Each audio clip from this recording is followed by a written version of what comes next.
Okay, so the objective of this lesson is to describe the services an operating system provides to its users, the processes which are running on the system, and the other systems which are connected to this system.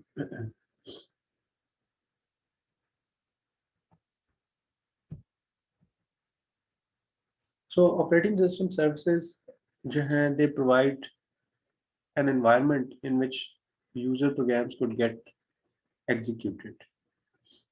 Basically जो है operating system का purpose क्या है कि ये user program को execution environment provide करता है.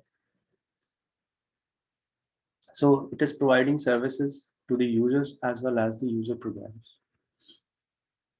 So one set of operating system services that provides function which are helpful to the user are user interface है इसमें कि यूजर के लिए सबसे the important and the primary thing is the interface, that how he can interact with the computer. So all the operating system they have a user interface. User interfaces जो है उनकी तीन कैटेगरीज में उनको classify हम करते हैं. Command line interface, graphical user interface और बैच इंटरफेस. बेसिकली तो टू मेजर है इसकी classification, command line interface and graphical user interface, because जो बैच इंटरफेस जो है that is used in the command line environment. तो कमांड लाइन एनवायरनमेंट क्या है, ये कमांड लाइन इंटरफेस क्या है कि एक ये ऐसा इंटरफेस है जिसमें हम कंप्यूटर के साथ इंटरेक्ट करते हैं. ऑपरेटिंग सिस्टम के साथ इंटरेक्शन करने के लिए कमांड्स जो है हमें टाइप करनी पड़ती है. जैसे कि इसकी एग्जांपल जो है वो MS DOS ऑपरेटिंग सिस्टम था कि MS DOS जो है उसके अंदर कोई ग्राफिकल यूजर इंटरफेस नहीं था. तो यूजर जो है उसका इंटरेक्शन जो ऑपरेटिंग सिस्टम के साथ था वो with the help of CLI command line interface के थ्रू था. यूजर जो है कोई भी ऑपरेटिंग सिस्टम की सर्विसेज जो है वो अवेल करना चाहते हैं तो they have to type respective commands on the command line interface. बहुत से जो मॉडर्न ऑपरेटिंग सिस्टम है which are GUI based operating systems, वो भी कमांड लाइन इंटरफेस भी प्रोवाइड करते हैं कि वो यूज़र जो कि कमांड के थ्रू कोई एक्टिविटी परफॉर्म करना चाहते हैं वो उसको यूज़ कर सकें. जैसे विंडोज़ के अंदर जो है हम जो है कमांड प्रॉम्प्ट जो है हमारे हमारे पास अवेलेबल है. तो ये कमांड प्रॉम्प्ट जो है this is an example of the command line interface in the Windows operating system. इसी तरह लिनक्स एनवायरनमेंट के अंदर भी CLI इंटरफेस अवेलेबल होता है एज वेल एज GUI भी अवेलेबल होता है. और यूनिक्स ऑपरेटिंग सिस्टम जो है उनके अंदर भी both interfaces are available, GUI और CLI दोनों अवेलेबल होते हैं. तो अगर आप विंडोज़ में उधर स्टार्ट में जो है वहाँ पे रन पे अगर आप क्लिक करते हैं CMD तो you will see the command line interface.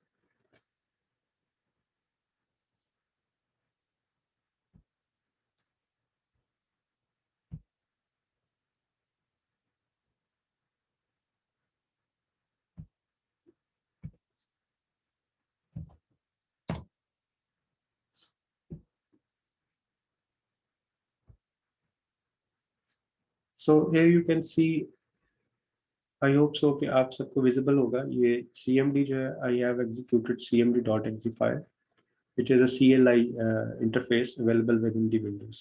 नजर आ रहा है आप सबको? Yes, sir. Okay, so simply जो है you have to go to the start और start menu में जाके आप वहाँ पे run पे CMD टाइप करेंगे तो you can open this interface. यहाँ पे जो है यूजर जो है कमांड्स के थ्रू जो है इंटरेक्ट कर सकता है. For example if I want to check which directories are available in this folder, so I can see the list of the directories and the files which are here. Time मैंने check करना है तो I have to type the respective command time, so it will show me the system time as well as it is giving me the option that I can set the new time value. So जितने भी modern operating systems जो है they provide both CLI भी और GUI जो है interface दोनों provide करते हैं.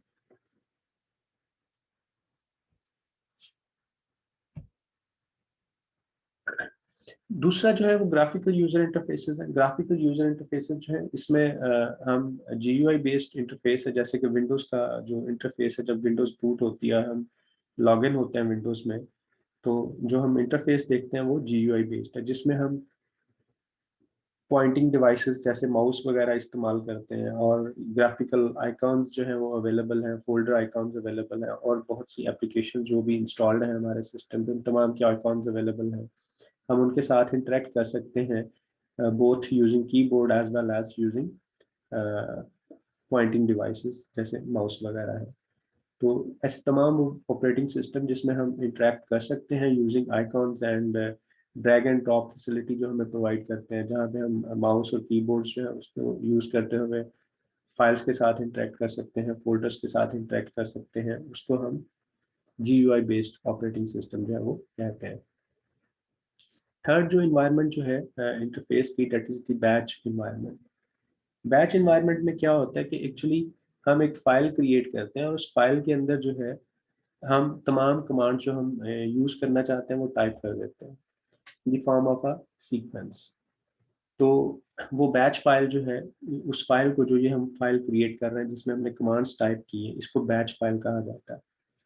तो ये बैच फाइल जो है, इसको फिर हम रन करते हैं, तो वो ऑटोमेटिकली वो तमाम प्रोग्राम्स या वो तमाम कमांड्स जो है जो हमने उसमें लिखी हुई है उस फाइल के अंदर, वो ऑटोमेटिकली खुद ब खुद जो है वो रन हो जाती है। आप में से कभी किसी ने यूज की है batch files? Yes sir. Simply batch file जो है क्या है कि एक आप लाइक आप नोटपैड ओपन करें, और नोटपैड के अंदर जो है हम अ, ये एक टेक्स्ट फाइल मैंने ओपन की है। इस टेक्स्ट फाइल के अंदर for example I have written command directory पर पेज, इसके अलावा जो है से time and CLS clear screen command. I have typed 3 commands in this file, in this text file. इसके बाद जो हम इसको सेव एज कर लेते हैं बैच फाइल के तौर पे, लाइक abc.batch। तो ये जो है ये हमारी बैच फाइल बन गई।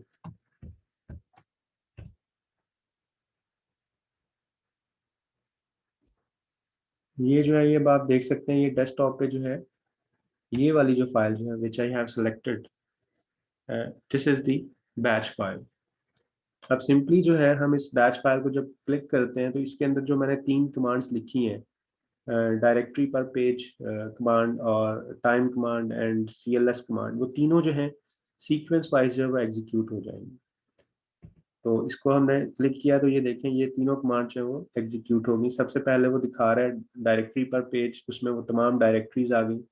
उसके बाद वो सेकंड टाइम शो कर रहा है, और it's giving me the option to set new time, और उसके बाद उसने क्लियर स्क्रीन कर दिया और एग्जिट कर दिया। तो बैच फाइल जो है सिंपली एक कह लें कि आप टेक्स्ट फाइल है, जिसमें जो है हम तमाम कमांड्स जो हैं जो हम एग्जीक्यूट करना चाहते हैं वो एंटर करते हैं, और वो तमाम कमांड जो है वो एक सीक्वेंस में जो है वो जैसे आपने बैच फाइल के अंदर लिखी होती है वो उसी सीक्वेंस में जो है वो एग्जीक्यूट हो जाती है। नेक्स्ट जो सर्विस ऑपरेटिंग सिस्टम प्रोवाइड करता है यूजर को, that is the program execution services. इस कॉन्टेक्स्ट में ऑपरेटिंग सिस्टम जो है क्या करता है कि ये हमारे प्रोग्राम को मेमोरी के अंदर लोड करता है। ऑब्वियसली हमारा प्रोग्राम जो है वो पहले हार्ड डिस्क पे पड़ा होता है, वहाँ पे हमने फॉर एग्जांपल एक सी फाइल जो है वो क्रिएट करके कंपाइल करके रखी हुई है, and when we want to execute this file, तो ये प्रोग्राम जो है it must be loaded into the main memory. तो ऑपरेटिंग सिस्टम जो है इसको हमारी इस एग्जीक्यूटेबल फाइल को हार्ड डिस्क से शिफ्ट करता है मेन मेमोरी के अंदर, और उसके बाद उसको यानी मेमोरी प्रोवाइड करता है, और प्रोसेसर और दूसरे रिसोर्सेज प्रोवाइड करता है ताकि वो एग्जीक्यूट हो सके। तो ऑपरेटिंग सिस्टम जो है it is providing an execution environment to the user program, जिसमें मेमोरी शामिल है, प्रोग्राम को स्टार्ट करना, उसको एंड करना।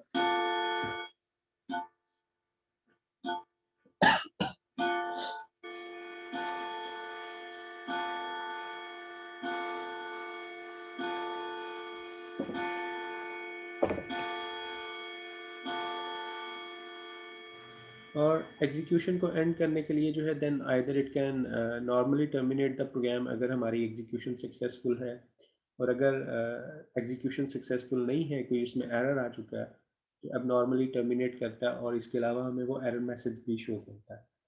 जैसे हो सकता है यूज़र प्रोग्राम के अंदर जो है देयर इज सम इंस्ट्रक्शन जो कि किसी नंबर को जो है वो डिवाइड बाय ज़ीरो करने की कोशिश कर रही है, तो इन दैट केस जो है प्रोग्राम एग्जीक्यूशन जो है वो अब नॉर्मली जो है वो स्टॉप हो जाएगी और ऑपरेटिंग सिस्टम जो है वो हमें ये एरर मैसेज इंडिकेट करेगा कि डिवाइड बाय ज़ीरो जो है प्रोग्राम करने की कोशिश कर रहा है and it is not possible. इसी तरह और इसकी एग्जांपल हो सकती है कि यूज़र प्रोग्राम जो है वो कोई दूसरे प्रोग्राम की मेमोरी को एक्सेस करने की अगर कोशिश करता है, which is obviously not allowed because of the protection reasons, कि एक प्रोग्राम जो है वो दूसरे प्रोग्राम की मेमोरी या ऑपरेटिंग सिस्टम का जो मेमोरी एरिया होता है उसके अंदर इंटरफेरेंस जो है वो नहीं कर सकता। तो अगर प्रोग्राम को इस तरह की अटेम्प्ट करता है कि दूसरे प्रोग्राम की मेमोरी एरिया के अंदर इंटरफेरेंस करने की कोशिश करता है, अगेन इन दैट केस जो है हमारा प्रोग्राम जो है वो नॉर्मली जो है वो टर्मिनेट हो सकता है, हो जाएगा और ऑपरेटिंग सिस्टम जो है वो हमें ये इलीगल मेमोरी एक्सेस जो है, ये एरर मैसेज जो है, ये इस तरह का कोई मैसेज जो है वो शो कर सकता है। नेक्स्ट जो सर्विस प्रोवाइड करता है यूजर को, that is the IO operations, के यूजर प्रोग्राम्स जो हैं they can not directly interact with the peripheral devices. तो पेरिफेरल डिवाइसेस जो है उनकी एक्सेस जो है थ्रू ऑपरेटिंग सिस्टम जो है वो प्रोवाइड की जाती है। मिसाल के तौर पे एक यूजर प्रोग्राम जो हो सकता है उसने एक फाइल से डेटा रीड करना है जो कि हार्ड डिस्क पे पड़ी हुई है, तो फाइल मैनिपुलेशन के कॉन्टेक्स्ट में जो है it needs to access the secondary storage device, वहाँ से इसने डेटा रीड करना है और मेन मेमोरी के अंदर लेके आना है। तो it is an example of the IO operation कि हमारा प्रोग्राम जो है वो फाइल से डेटा रीड करना चाहता है, या मे बी हो सकता है कि यूजर प्रोग्राम जो है वो डेटा प्रिंटर पे सेंड करना चाहता है for the printing purpose.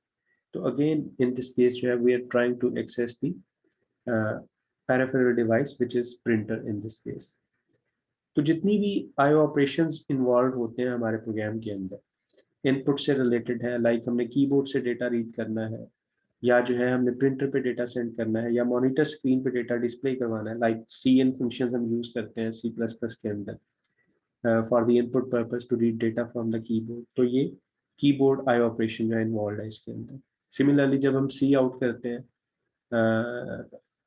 C plus plus environment के अंदर, तो उस केस में जो है हमारी स्टैंडर्ड डिस्प्ले डिवाइस जो है वहाँ पे हम डेटा जो है वो राइट करने जा रहे हैं, तो अगेन आई ऑपरेशन जो है ये इन्वॉल्व है, हमारा प्रोग्राम उसको करने की कोशिश कर रहा है। तो जितने भी आई ऑपरेशंस होते हैं वो तमाम के तमाम with the help of operating systems होते हैं, क्योंकि डायरेक्टली यूजर प्रोग्राम जो है वो आईओ डिवाइसेस के साथ इंटरेक्ट नहीं कर सकता। The reason that why can't we directly interact with the IO devices, have you any idea कि क्यों हम उसके साथ डायरेक्टली इंटरेक्ट नहीं कर सकते? एनीवन? द रीजन इज एक तो पहली बात तो ये है कि आईओ डिवाइसेस जो हैं obviously they are complex in nature, तो प्रोग्राम जो है उनकी हार्डवेयर डिटेल्स जो हैं वेरी करती हैं फ्रॉम डिवाइस टू डिवाइस। तो अगर यूज़र प्रोग्राम जो है वो डायरेक्टली आईओ डिवाइसेस को डील करना शुरू कर दें, तो ऑब्वियसली यूज़र जो प्रोग्रामर जो है, एप्लीकेशन प्रोग्रामर जो है, he has to write a lot of code and he has to deal with all those complexities which are involved to access these IO devices। तो एक तो रीज़न ये है कि इस कम्प्लेक्सिटी से जो है अवॉइड करने के लिए और प्रोग्रामर को ईज ऑफ प्रोग्रामिंग प्रोवाइड करने के लिए डायरेक्ट एक्सेस जो है वो आईओ डिवाइसेस की प्रोवाइड नहीं की जाती। Another major reason that why we don't provide access to the IO devices, that is कि सिर्फ आपका प्रोग्राम नहीं है जो कि उस आईओ डिवाइस को एक्सेस कर रहा है, there might be many, like time sharing environment के अंदर there might be multiple programs which are from different users जो कि उस डिवाइस को साइमल्टेनियसली एक्सेस करने की कोशिश कर रहे हैं। लाइक यूजर ए भी सेकेंडरी स्टोरेज डिवाइस को एक्सेस करना चाहता है और एक यूजर बी है वो सेकेंडरी स्टोरेज डिवाइस को राइट पर्पस करने के लिए एक्सेस करना चाहता है कि वहाँ पे वो किसी फाइल पे राइट करना चाहता है, ऑपरेशन करना चाहता है। तो ये कंफ्लिक्टिंग रिक्वेस्ट हैं from different processes from different programs.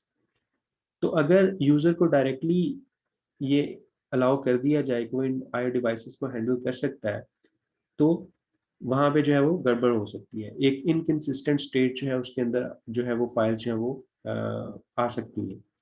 तो इस चीज़ को अवॉइड करने के लिए, because multiple programs are trying to access the IO devices at the same time, तो ऑपरेटिंग सिस्टम इंश्योर करता है कि वो प्रॉपरली एक ऑर्डर के अंदर जो है एक प्रॉपर मैकेनिज्म के थ्रू जो है इन आईओ डिवाइसेस की एक्सेस जो है प्रोग्राम्स को अलाउ करें, ताकि हमारा जो डेटा जो है या हमारा जो डिवाइसेस जो है वो कंसिस्टेंट स्टेट के अंदर रहे, कोई इनकंसिस्टेंसी या प्रोटेक्शन जो है एरर्स जो है वो अकर ना हो जाए। नेक्स्ट जो ऑपरेटिंग सिस्टम यूजर प्रोग्राम्स को सर्विसेज यूजर्स को सर्विसेज प्रोवाइड करता है, that is file system manipulation. ये यूजिंग ऑपरेटिंग सिस्टम जो है we can interact with files and directories with in our system. We can manipulate कौन सी फाइल्स पड़ी हुई हैं, कौन सी डायरेक्टरीज हैं, हम नई डायरेक्टरीज या फाइल्स को क्रिएट कर सकते हैं और उनके ऊपर दूसरे जो मैनिपुलेटिव ऑपरेशन लाइक डिलीट करना या उनमें से कोई चीज़ सर्च करना, ये तमाम जो है ये ऑपरेशन जो है ये हम परफॉर्म कर सकते हैं। प्लस जो है हम फाइल के ऊपर जो है वो परमिशन जो है वो ग्रांट कर सकते हैं कि कौन से यूजर्स जो है इन फाइल्स को एक्सेस कर सकते हैं और कौन से यूजर्स जो है वो इन फाइल्स को एक्सेस नहीं कर सकते।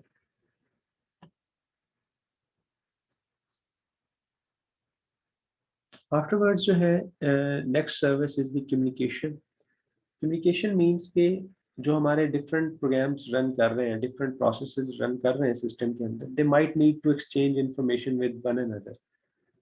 तो इसके लिए जो है ऑपरेटिंग सिस्टम कम्युनिकेशन मैकेनिज्म्स या प्रोसीजर्स प्रोवाइड करता है ताकि ये तमाम प्रोसेसेस एक दूसरे के साथ इंफॉर्मेशन जो है वो एक्सचेंज कर सके। मोर ओवर ये भी हो सकता है कि जो हमारे प्रोसेसेस हैं वो एक सिस्टम के ऊपर नहीं है बल्कि मल्टीपल सिस्टम्स के ऊपर पड़े हुए हैं। लाइक एक नेटवर्क इन्वायरमेंट के ऊपर जो है एक ब्राउजर प्रोसेस जो है वो एक सर्वर प्रोसेस जो कि किसी दूसरे कंप्यूटर पर किसी दूसरे रीजन में है उस वेब सर्वर के साथ जो कम्युनिकेट करना चाहते हैं। तो ये जो कम्युनिकेशन फैसिलिटी जो है it will be provided by the operating system. Operating system will ensure this कि ये प्रॉपर जो है कम्युनिकेशन जो है वो अकर हो जाए, और अगर कम्युनिकेशन में कोई एरर आते हैं तो it will inform the user and it will take appropriate measures जो है to deal with those errors. तो ये जो कम्युनिकेशन होती है either it is within the same computer system or it is over some network, इसके लिए जो है डिफरेंट प्रोसीजर्स प्रोवाइड करता है operating system. Like shared memory एक मैकेनिज्म है जिसके थ्रू जो है कम्युनिकेशन ये हो सकती है, या दूसरा मेथड जो है that is the message passing mechanism, उसके थ्रू भी कम्युनिकेशन हो सकती है। ये दोनों मैकेनिज्म जो है we will discuss these in detail in next chapters. अभी हम डिटेल में नहीं जाएंगे, just right now you need to take this point कि कम्युनिकेशन जो है दो मेजर उसके जो है मोड्स है, शेयर्ड मेमोरी मोड और दूसरा जो मोड है that is message passing mode, जिसके थ्रू प्रोसेसेस जो है वो एक दूसरे के साथ इंफॉर्मेशन को एक्सचेंज करते हैं। नेक्स्ट जो सर्विस प्रोवाइड करता है operating system that is errors जो है उससे रिलेटेड है। तो ऑपरेटिंग सिस्टम जो भी सिस्टम के अंदर एरर्स जो है अकर होते हैं उन तमाम को जो है वो ऑपरेटिंग सिस्टम जो वो डील करता है, उनको डिटेक्ट करता है और उनको अप्रोप्रिएटली जो वो हैंडल करता है। लाइक एरर्स जो है they may occur in the CPU, like CPU के अंदर एरर्स हो सकते हैं। सीपीयू के अंदर एरर से मुराद ये कि लाइक अगर कोई इंस्ट्रक्शन जो है वो इलीगल ऑपरेशन परफॉर्म करने की कोशिश करती है, लाइक डिवाइड बाय जीरो जो है, तो ये एक सीपीयू एरर है जिसमें सीपीयू जो है वो स्टेट जो है वो इनकंसिस्टेंट स्टेट के अंदर चला जाता है। वो अप्रोप्रिएट फ्लैग्स के थ्रू जो है वो इन्फॉर्म करता है कि एरर जो है वो एक इलीगल ऑपरेशन जो है वो सीपीयू के अंदर जो है वो परफॉर्म करने की अटेम्प्ट की है यूजर ने। फिर जो है वो मेमोरी हार्डवेयर डिवाइसेस से रिलेटेड एरर हो सकते हैं, लाइक इलीगल मेमोरी एक्सेस जो है ये इसकी एग्जांपल है। फिर आईओ डिवाइसेस में एरर्स जो है वो आ सकते हैं, हो सकता है कोई डिवाइस जो है वो हमारी वो खराब हो चुकी है, वो प्रॉपरली काम नहीं कर रही, तो उस केस में ऑपरेटिंग सिस्टम जो इन्फॉर्म करता है कि जी ये डिवाइस जो है ये प्रॉपरली वर्क नहीं कर रही। लाइक प्रिंटर जो है वो जैम हो चुका है, या उसके अंदर जो है वो it is out of the papers, कि उसके अंदर पेपर्स मजीद नहीं है, आप फर्दर प्रिंटिंग नहीं कर सकते। तो ऑपरेटिंग सिस्टम जो है ये तमाम जो है ये सीपीयू या मेमोरी या आईओ डिवाइसेस से रिलेटेड जितनी भी एरर डिटेक्शन जो है ये तमाम की तमाम जो है ये सीपीयू की सॉरी ऑपरेटिंग सिस्टम की रिस्पॉन्सिबिलिटी है कि ये उनको डिटेक्ट करता है और उनको नोटिफाई करता है। नेक्स्ट जो है, for each type of the error operating system जो है टेक्स अप्रोप्रिएट एक्शन के उसको जो है वो अप्रोप्रिएटली डील भी करता है। लाइक अगर इलीगल ऑपरेशन सीपीयू के अंदर परफॉर्म करने की अटेम्प्ट की गई है तो ये यूजर को नोटिफाई करता है कि ये जो है ये डिवाइड बाय जीरो जो है ये पॉसिबल नहीं है। अक्सर आपने, अगर आप सी प्रोग्राम के अंदर आपने कोई ऐसा किया है, आपने कोई ऐसी इंस्ट्रक्शन रन की है, तो यू हैव नोटिस्ड कि आपको एरर मैसेज जो है वो स्क्रीन पे डिस्प्ले करता है ऑपरेटिंग सिस्टम। सिमिलरली अगर इलीगल मेमोरी एक्सेस का भी मल्टीपल टाइम जो है हम ये एरर जो है वो देखते हैं, ऑपरेटिंग सिस्टम जो है विंडोज लाइक ये आपको नोटिफाई करता है कि इलीगल मेमोरी अटेम्प्ट जो है वो हो चुकी है। या जब नेटवर्क के ऊपर हम देखते हैं कि कोई पैकेट लॉस हो गए हैं तो उस केस में भी वो हमें नोटिफाई ऑपरेटिंग सिस्टम करता है कि डेटा जो है वो लॉस हो चुका है, some data has been lost. तो ये तमाम टाइप्स के जो एरर्स हैं ऑपरेटिंग सिस्टम ना सिर्फ इनको नोटिफाई करता है बल्कि अप्रोप्रिएट एक्शन भी लेता है कि उसको कैसे उससे रिकवर करना है। उसके बाद जो है नेक्स्ट, इसी कॉन्टेक्स्ट में ऑपरेटिंग सिस्टम जो है वो हमें डीबगिंग फैसिलिटीज प्रोवाइड करता है। लाइक जब कोई एरर आता है तो ऑपरेटिंग सिस्टम उस पर्टिकुलर मेमोरी एरिया का या प्रोसेसर स्टेट का जो है वो डंप लेता है। डंप लेने का मतलब ये है कि वो मेमोरी के कंटेंट्स जो है वो एक फाइल के ऊपर राइट कर देता है। लेटर ऑन उस फाइल को जो है हम डंप फाइल कहते हैं।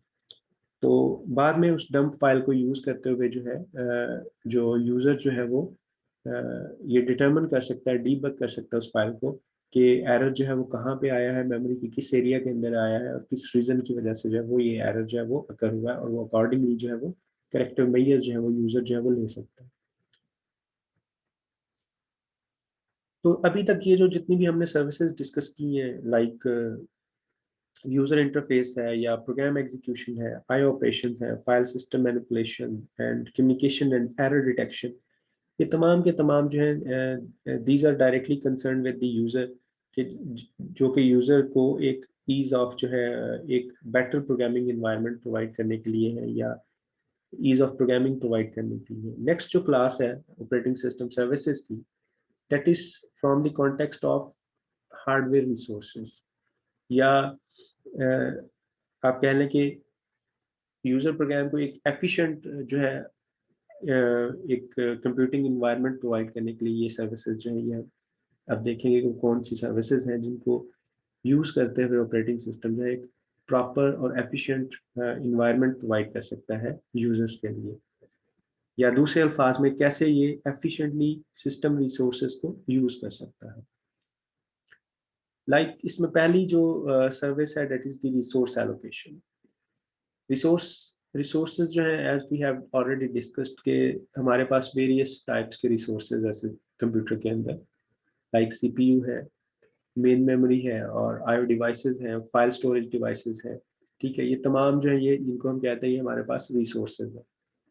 तो इन रिसोर्सेज को अब मल्टीपल यूजर्स के दरमियान जो है एलोकेट करना, this is known as the resource allocation, because there are many processes, many users which want to use these resources in multi-programming or time-sharing environment.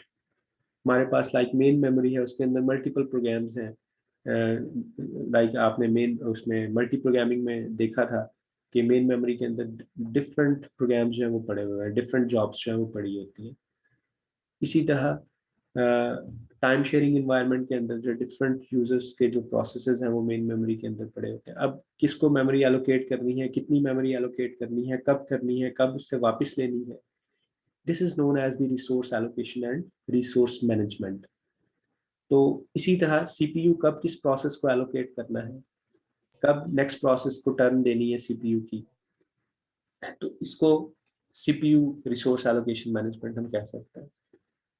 Likewise IO devices जो है वो कब और किस प्रोसेस को एलोकेट करनी है, कब वो उनसे वापस लेनी है, this is also known as the resource allocation.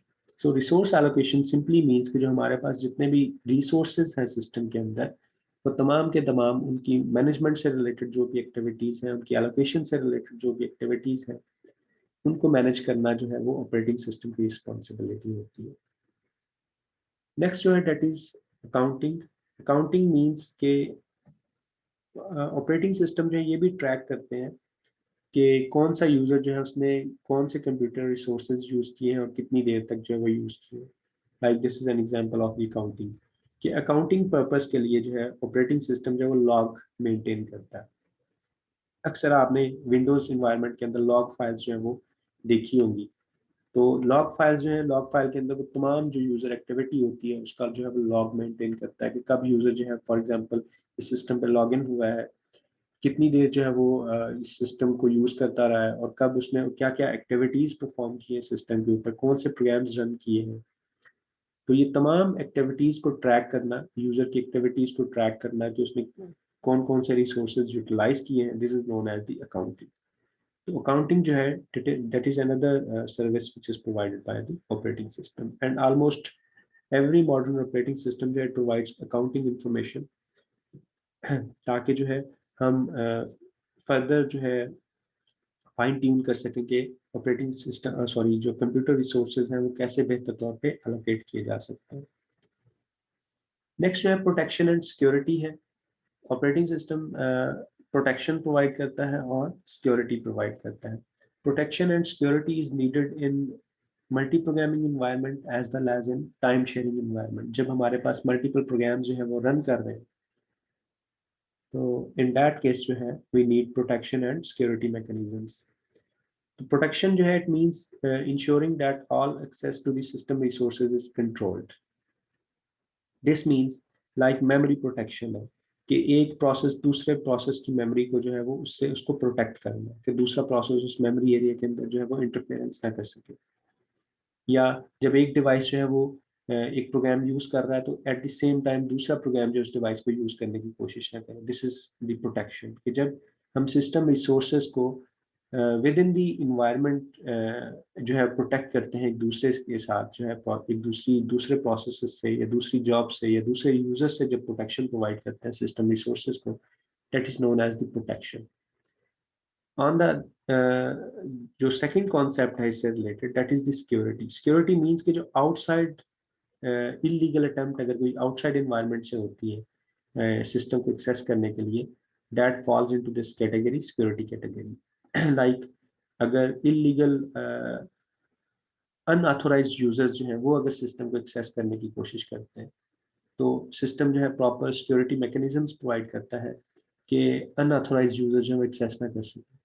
अब मिसाल के तौर पे देखें, विंडोज के अंदर जो है वो पासवर्ड फैसिलिटी जो है, लॉग इन फैसिलिटी जिसमें यूजर अपना नेम देता है, पासवर्ड देता है, this is a security feature कि विंडोज जो है वो इंश्योर करती है कि ओनली दोज यूजर्स को यूज दिस सिस्टम जिनके पास वो पासवर्ड है और वो एक लॉगिन आईडी जो है वो मौजूद है, सिर्फ वही इसको यूज कर सकते हैं। तो ये एक सिक्योरिटी मैकेनिज्म है जो कि सिस्टम प्रोवाइड करता है।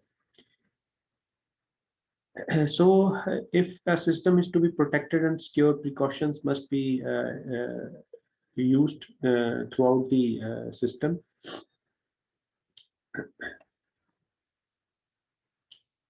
This figure gives an overview of the operating system services. As you can see, सबसे top, सबसे जो bottom most layer है, that is the hardware layer. Above this layer जो है operating system है. Operating system is composed of you can see, इसको तीन major sections में डिवाइड किया हुआ है उन्होंने।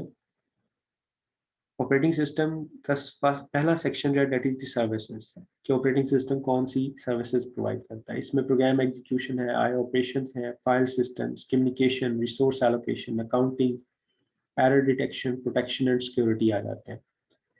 Above this layer within the operating system जो नेक्स्ट लेयर जो है that is the systems call layer. अभी हम in a short while we will discuss what is this system calls layer. तो above this layer जो है there are user interfaces जिसमें GUI based या command line based interfaces जो है वो अवेलेबल है। तो ये सारे का सारा जो है ये ऑपरेटिंग सिस्टम है। यानी ऑपरेटिंग सिस्टम के तीन उन्होंने मेजर पार्ट्स दिखाए हुए हैं, यहाँ पे तीन मेजर लेयर्स दिखाई हुई हैं। सर्विसेज लेयर, सर्विसेज लेयर के ऊपर जो है सिस्टम कॉल्स लेयर है, और सिस्टम कॉल्स लेयर के ऊपर जो है यूजर इंटरफेस लेयर है। तो ये सारे का सारा जो है ये तीन लेयर्स जो है they describe our operating system.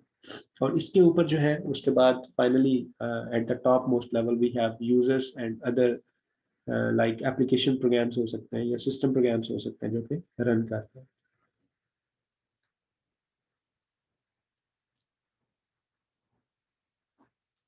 Okay, let me tell you कि अगर जो है ये मीटिंग एंड हो जाती है तो I will again resume this meeting, तो you have to again log in to have this lecture. User operating system interfaces like CLI, जो we have already discussed this कि CLI जो है ये command line interface है. ये क्या होता है कि एक ऐसा environment है जिसमें user जो है वो commands के through जो है interact करता है, वो directly अपनी commands को enter कर सकता है. तो ये commands जो है इनको understand या execute कौन करता है, that component of the operating system is called command interpreter. या इसको शेल भी कहते हैं कि ये ऑपरेटिंग सिस्टम का शेल है. लाइक अगर आपने लिनक्स इन्वायरमेंट इस्तेमाल किया है तो लिनक्स के अंदर जो है डिफरेंट जो है वो शेल्स जो है वो अवेलेबल होता है, तो डिफरेंट कमांड इंटरप्रेटर्स जो है वो अवेलेबल होता है, तो those are known as the shells. तो कमांड इंटरप्रेटर जो है या CLI जो होता है, ये समटाइम्स तो ये डायरेक्टली कर्नल पार्ट के अंदर एम्बेड होता है, या समटाइम्स जो है ये एज ए सिस्टम प्रोग्राम जो प्रोवाइड किया जाता है. दिस मीन्स कि ये जो अभी हमने डिस्कस किया है, ये लेयर्ड आर्किटेक्चर ऑपरेटिंग सिस्टम का, इसमें ये जो सर्विसेज वाला पोर्शन है, दिस पोर्शन जो है it is known as the kernel of the operating system, जो कि मेजर रिस्पॉन्सिबिलिटीज जो है वो परफॉर्म करता है, उसको कर्नल कहते हैं. और दूसरा जो ऑपरेटिंग सिस्टम का पार्ट होता है that is known as the shell. Shell जो है वो ये यूजर इंटरफेस लेयर है, दिस वन, जिसमें बैच, GUI और कमांड लाइन इंटरफेसेस अवेलेबल होते हैं. तो ये जो यूजर इंटरफेसेस हैं इसको दो तरह से प्रोवाइड किया जाता है. या तो ये डायरेक्टली जो है ये वाला पार्ट जो है ये एम्बेड होता है सर्विसेज लेयर के अंदर, उस केस में हम कहते हैं कि ये कमांड इंटरप्रेटर जो है ये कर्नल का पार्ट है. और अगर ये उसके अंदर एम्बेड नहीं है, ये लेयर्ड लाइक इस तरह का लेयर्ड आर्किटेक्चर इस्तेमाल किया हुआ है जैसा स्पीकर के अंदर है, तो उस केस में हम कहते हैं कि ये जो CLI है ये एक सेपरेट एक प्रोग्राम है, सिस्टम प्रोग्राम है, इंटरप्रेटर है, जो कि कर्नल के अंदर इम्बेड नहीं है, बल्कि ये एक सेपरेट लेयर है. अब इन दोनों का जो है वो इसको सेपरेट करने का एडवांटेज हमें क्या होता है, अगर हम इसको CLI को सेपरेट कर देते हैं, एक सेपरेट लेयर के ऊपर ले जाते हैं, तो उसका बेनिफिट ये है कि अगर हमें कोई चेंज करनी है तो हमें सिर्फ उस लेयर को चेंज करना पड़ेगा, हमें जो कर्नल पार्ट ऑपरेटिंग सिस्टम का उसको चेंज करने की जरूरत नहीं है. तो these are the two ways how the command interpreter जो है इट इज इम्प्लीमेंटेड. सेकंड एक और जो चीज होती है दैट इज कि जो कमांड्स जो ये एग्जीक्यूट करता है इंटरप्रेटर जो है ये कमांड्स जो है ये किस तरह से उनको अंडरस्टैंड करता है और कैसे एग्जीक्यूट करता है. तो इसमें भी दो तरीके हैं. पहला जो मैकेनिज्म है वो ये है कि कमांड जो होती है दे आर बिल्ट इन, कि वो इंटरप्रेटर के अंदर बिल्ट इन होती है, यानी इंटरप्रेटर के कोड का पार्ट होती है. तो जब भी यूजर कोई कमांड टाइप करता है तो ऑपरेटिंग सिस्टम उस कमांड इंटरप्रेटर के उस पर्टिकुलर कोड सेक्शन के ऊपर जंप करता है और उस कोड को एग्जीक्यूट करता है. दूसरा तरीका ये है कि ये कमांड्स जो है ये कमांड इंटरप्रेटर का पार्ट नहीं होती, बल्कि ये एक सेपरेट फाइल्स होती है. और कमांड इंटरप्रेटर क्या करता है, वो इन फाइल्स को सिंपली जब वो एग्जीक्यूट करता है जब भी यूजर इनको मेंशन करता है. तो समटाइम्स जो है these are just the names of the program. अब इन दोनों के दरमियान डिफरेंस क्या होगा कि अगर तो ये कमांड जो है ये बिल्ट इन है कमांड इंटरप्रेटर के अंदर, तो कमांड इंटरप्रेटर को मॉडिफाई करना यानी उसके अंदर नई फंक्शनैलिटीज को ऐड करना या एग्जिस्टिंग फंक्शनैलिटीज को चेंज करना जो है वो मुश्किल हो जाता है, बिकॉज आपको पूरे का पूरा कमांड इंटरप्रेटर जो है उसके कोड को जो है वो उसके अंदर जो है वो मॉडिफिकेशंस करनी पड़ती है. लेकिन अगर आपने इसको प्रोग्राम्स के थ्रू सेपरेट फाइल्स के थ्रू इम्प्लीमेंट किया हुआ है कि कमांड इंटरप्रेटर जो जस्ट फाइल्स को एग्जीक्यूट करेगा, तो उस केस में कोई भी नई फंक्शनैलिटी ऐड करनी है या एग्जिस्टिंग फंक्शनैलिटी को चेंज करना है तो हम जस्ट उस फाइल को जाके चेंज करते हैं या एक नई फाइल जो है उसके अंदर डाल देते हैं ताकि हमारा कमांड इंटरप्रेटर इसको भी अंडरस्टैंड कर सके, एक नई फीचर्स को जो है वो ऐड कर सके, उसको एग्जीक्यूट कर सके. तो यानी कि अगर हम ये सेकंड वे इस्तेमाल करते हैं जिसमें हम हमारा जो कमांड इंटरप्रेटर जो है वो फाइल्स को एग्जीक्यूट करता है, तो उस केस में मॉडिफिकेशन जो है वो करनी आसान है एज कम्पेयर टू दिस कि हमारे वो जो कमांड्स है वो बिल्ट इन है कमांड इंटरप्रेटर के अंदर.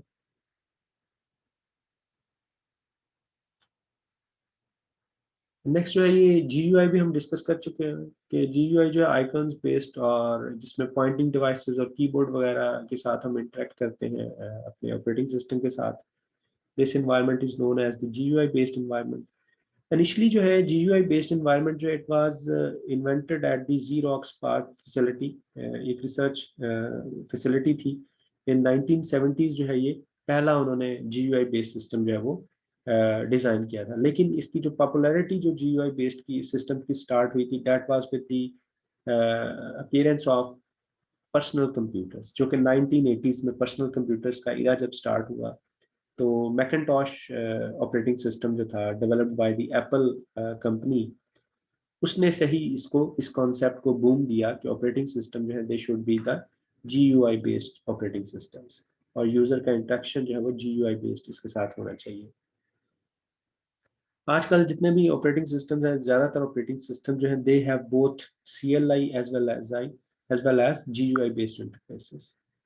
जैसे विंडोज़ के भी मैंने आपको एग्जांपल दी थी कि विंडोज़ के अंदर जो कमांड प्रॉम्प्ट भी होती है जिसको कमांड शेल हम बोलते हैं, और GUI ऑब्वियसली वो तो है ही है।